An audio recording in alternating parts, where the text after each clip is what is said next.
Welcome students our channel. आज हम करेंगे 10th क्लास NIS।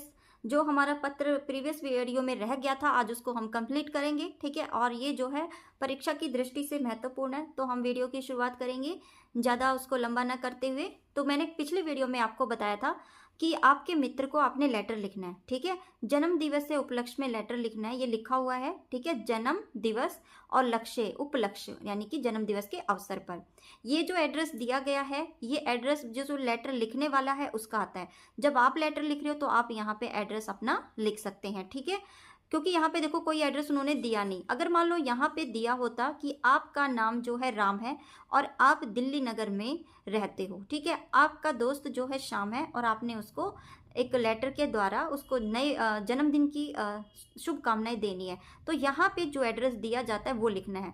लेकिन यहाँ पे कोई एड्रेस था नहीं, इसीलिए जो लेटर लिखने वाला है उसने अपनी तरफ से एड्रेस लिख दिया, तो आप भी यहाँ पे अपना एड्रेस लिख सकते हैं, ठीक है।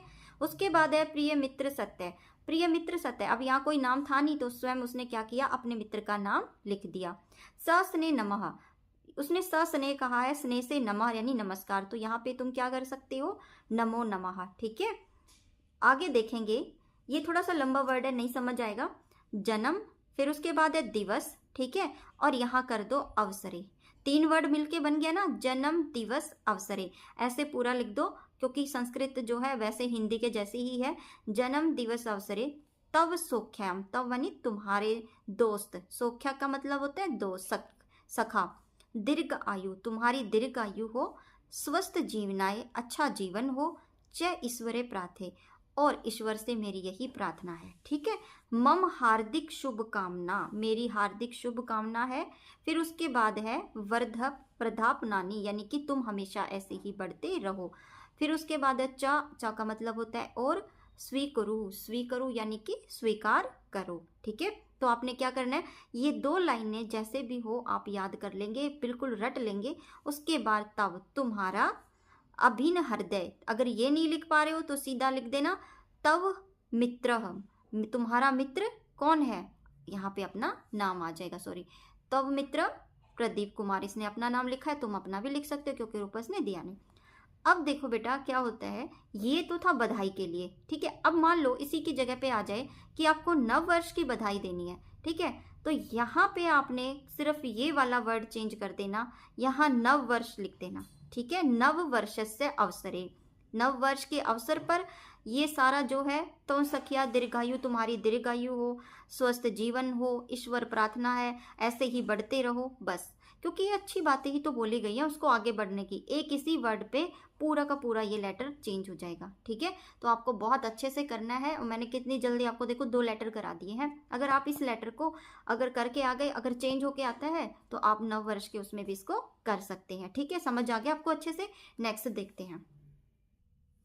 अब नेक्स्ट हमारा आता है अवकाशार्थम प्रार्थना पत्र, यानी छुट्टी के लिए प्रार्थना पत्र।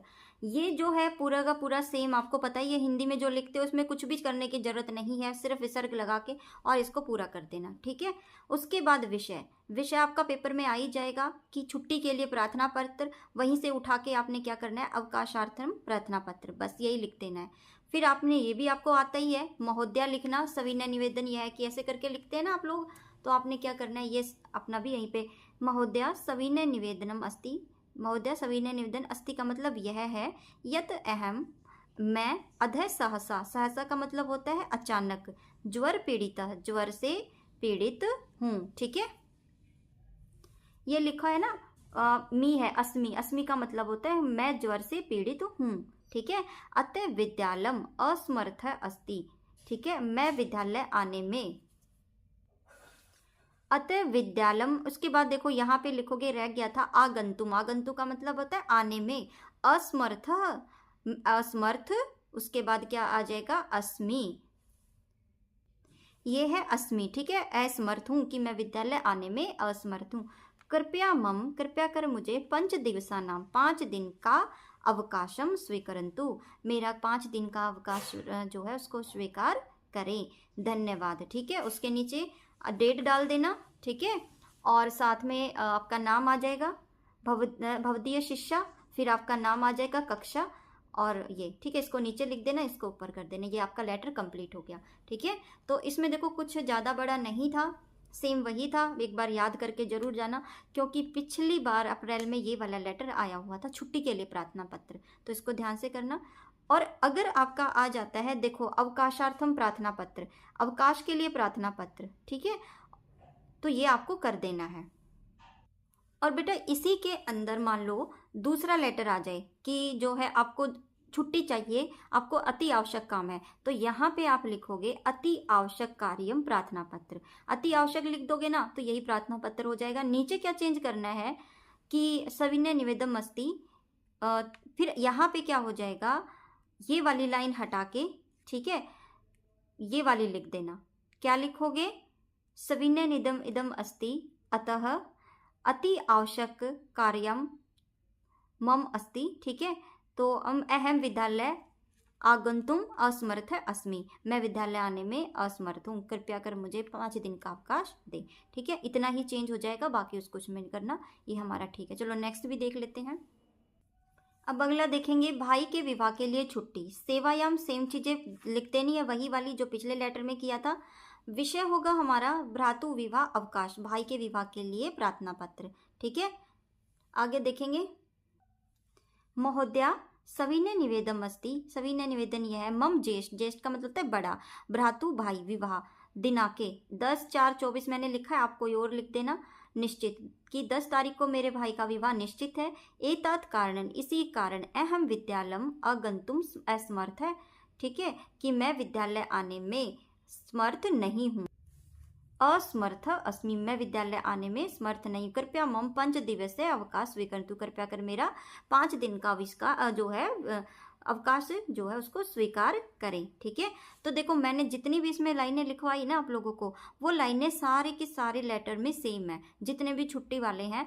ये यहाँ पे देखो, यहाँ पे क्या आ जाएगा, आवश्यक कारणात्, ठीक है, जो छुट्टी वाला बोला था ना, तो यहाँ पे आवश्यक कार्य कारणात्, आवश्यक कार्यम कारणात् हो जाएगा, बाकी ये लाइन सेम है, बस इतना चेंज करना होता है, बाकी पूरा का पूरा ये जितना दिया गया बिल्कुल सेम है, आपको वही याद करना है। फिर भवदीय शिष्या, यहाँ पे नाम दिनांक ये सब आपको कर देना है, ठीक है। चलो एक लास्ट रह गया, उसको भी करा देती हूँ, क्या पता आपके एग्जाम में कौन सा आ जाए। शुल्क माफी के लिए पत्र, सेवायाम, ये पूरा एड्रेस वही आ जाएगा, श्रीमती ये सब करके, ठीक है। विषय शुल्क क्षमा, शुल्क क्षमा मुक्ते प्रार्थना पत्र, फीस माफी के लिए प्रार्थना पत्र, ठीक है। महोदया आगे चलते हैं। सविनय निवेदनम अस्ति यथा अहम विद्यालय 10वीं कक्षाया छात्र अस्मि, मैं जो है विद्यालय की 10वीं कक्षा का छात्र हूँ। मम पिता श्रमिक अस्ति, मेरे पिता एक मजदूर हैं। तस्य वेतनम 5 सहस्त्र, और स के नीचे र है, सहस्त्र रूप्यकाणि अस्ति, जिनका जो वेतन है वो 5,000 रुपये है। अस्माकम कुटुंबस्य, अस्माकम मतलब हमारे, कुटुंब का मतलब होता है परिवार, और स या का मतलब का, कुटुंब का निर्वाह, परिवार का निर्वाह अतीव बहुत ज़्यादा कठिनाई से भवती होता है। अतः मम शुल्क क्षमित्वा, मेरा शुल्क जो है वो माफ़ करे। एतो प्रार्थना स्वीकृत्यु, स्वीकुर्वन्तु, ठीक है, ये गलत है, ये वाला लिख देना, स्वीकुर्वन्तु, ठीक है, अतः मेरी प्रार्थना को स्वीकार करें, धन्यवाद। भवदीय शिष्या दिनांक कक्षा और ये सब, ठीक है, इतना समझ आ गया आपको। तो इतना भी अगर आप पेपर में करके आओगे ना तो आपका पेपर बहुत अच्छा जाएगा, होगा इन्हीं में से कोई ना कोई एक जो लेटर है आपके एग्जाम में पूछा जाएगा, ठीक है। तो मुश्किल नहीं है, इजी है, थोड़ा सा टाइम दोगे, अभी टाइम है नहीं इतना, क्योंकि 2-3 दिन के बाद आपका पेपर ही है। तो आप क्या करना, इसको थोड़ा सा 2-3 तो याद कर ही लोगे, लाइन जो है बना बना के लिखना, क्योंकि 5 नंबर का क्वेश्चन है और 5 नंबर छोड़ के आना बहुत बेवकूफ़ी होगी, ठीक है। स्टूडेंट्स अगर वीडियो अच्छी लगी हो तो वीडियो को लाइक करना, चैनल को सब्सक्राइब करना। Thanks for watching.